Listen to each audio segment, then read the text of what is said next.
गुरुचरित्र वाचायची खूप इच्छा आहे, पण वेळ मिळत नाही. काळजी करू नका.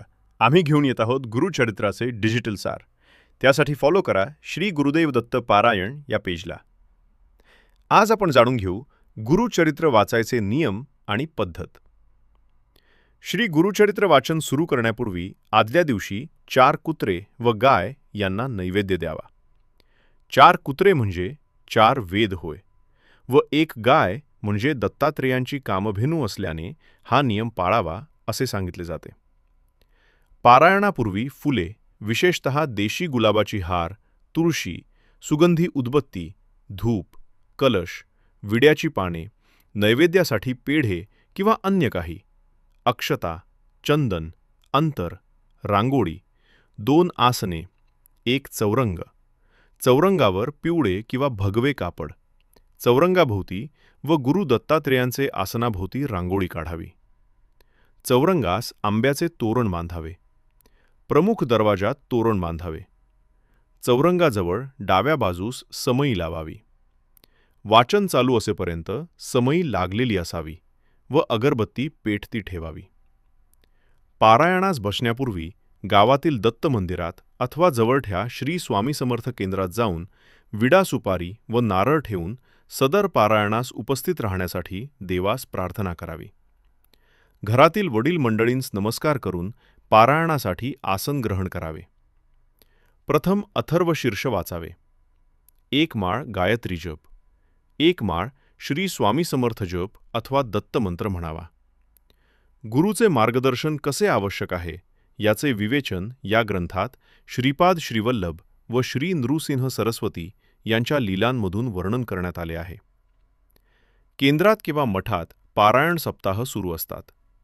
पारायण कसे करावे आणि तुम्ही पारायणास बसू इच्छित असाल तर जाणून घ्या हे काही नियम. पारायण करावयाचे नियम. अंतःकरण असता पवित्र, सदाकाळ वाचावे गुरुचरित्र. अंतर्बाह्य शुचिभूतता राखून ह्या ग्रंथाचे वाचन करावे.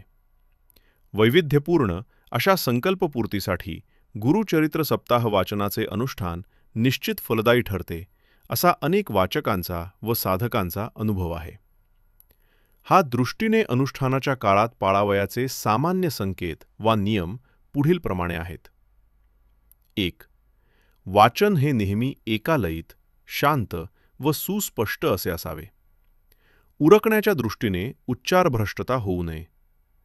चित्त अक्षरातून व्यक्त होणाऱ्या अर्थाकडे असावे. 2. वाचनासाठी नेहमी पूर्वाभिमुख वा उत्तराभिमुखच बसावे. 3.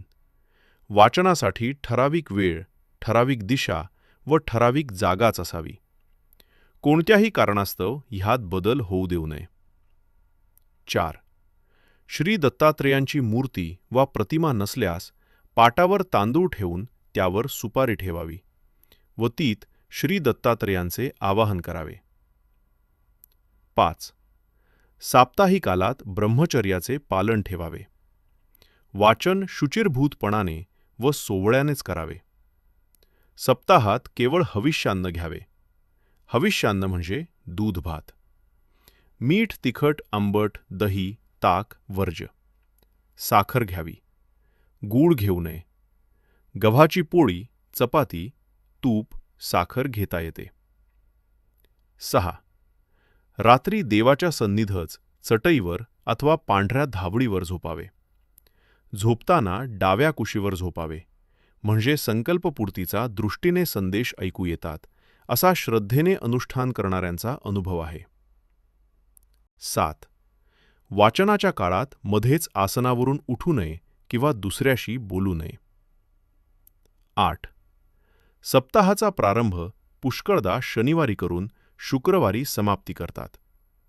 कारण शुक्रवार हा श्री गुरूंच्या निजानंदागमनाचा दिवस होय. 9.